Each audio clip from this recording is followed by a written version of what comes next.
জীবনে সফল হবার জন্য যে উপদেশগুলি মেনে চলা উচিত: সময়ের যথাযথ ব্যবহার করতে হবে, নিজের আগ্রহ এবং ইচ্ছা শক্তিকে অনুসরণ করতে হবে, আপনার লক্ষ্যের প্রতি অবিচল থাকতে হবে, সময়ের কাজ সময়ের মধ্যে করুন, আগামীকালকের জন্য ফেলে রাখবেন না,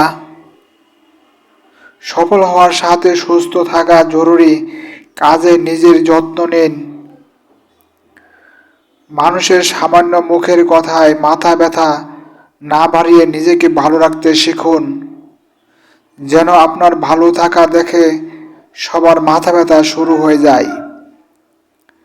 নিজের স্বপ্নকে বাস্তবতায় রূপ দেওয়ার জন্য প্রয়োজন অদম্য ইচ্ছা শক্তি, ধৈর্য, চেষ্টা ও কঠোর পরিশ্রম। বড়দের সম্মান আর ছোটদের স্নেহ করতে শিখুন। অপ্রয়োজনীয় কথাবার্তা বলা বাদ দিন। আন্তরিক ধন্যবাদ।